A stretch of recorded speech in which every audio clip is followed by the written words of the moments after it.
Alain, propos d'un Normand. Idolâtrie et religion. On s'accorderait sans peine, il me semble, sur Dieu et sur la religion, si l'on faisait entendre la généreuse voix humaine au lieu de ces aboiements ou grognements d'animaux qui se donnent pour des pensées. Il est assez connu que les hommes sont de tristes brutes la plupart du temps, avides de plaisir ou de puissance, menteurs aux autres, menteurs à eux-mêmes, et déclamant pour être applaudis dès qu'ils ont appris l'art du comédien. Ce qui est beau, c'est qu'avec tout cela, ils ne sont point contents d'eux-mêmes, autant qu'on croit. Et, si nous mettons à part ceux qui se saoulent tout à fait, ils sont tous là, autant que je les vois, à chercher comment les choses humaines devraient aller. L'un se dit, est-ce que les enfants pauvres ne devraient pas être instruits par jeu et avec joie, au lieu d'annonner de la grammaire ou des vers de mirliton?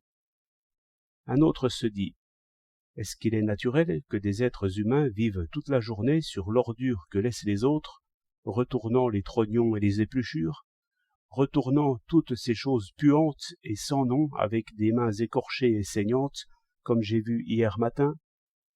Un autre, est-ce que les infirmes, à qui nos élégantes machines ont coupé un bras ou une jambe, devraient tendre leur chapeau aux passants et être amputés de leur dignité aussi, dont ils ont pourtant encore plus besoin que nous, étant plus malheureux? Un autre, est-ce qu'il est juste que tant de journées de travail s'étalent sur les épaules d'une jeune femme, qui serait si belle sans cela, pendant qu'une grand-mère, à côté, pousse sa voiture et s'enroue à crier? Voilà des propos humains. Celui qui croit que ce sont propos de mendiants, de vieillards, d'infirmes, ne connaît pas l'animal humain, ne veut pas connaître le noble animal humain.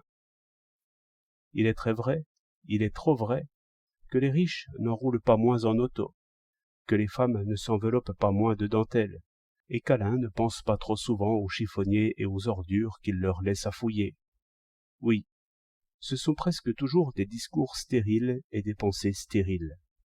C'est pourtant cela qui devrait être. C'est cela qu'il faut vouloir.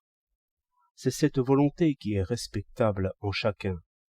Aussi n'y a-t-il point d'homme digne du nom d'homme qui, une fois dans la journée, et le temps d'un éclair, ne fasse sa petite prière à la meilleure partie de lui-même. Comment il arrive à tendre les mains vers quelque chose, à chanter cette prière avec d'autres, afin de l'entendre mieux lui-même, à demander enfin à une figurine de pierre de l'aider contre lui-même. Cela est assez connu.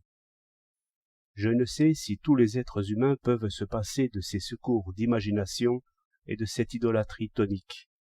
Ce que je sais, c'est qu'il faut, à tout prix, ramener toujours les hommes à la source du bien qui est en eux, que c'est le devoir de tout prêtre, et que les prêtres l'oublient trop.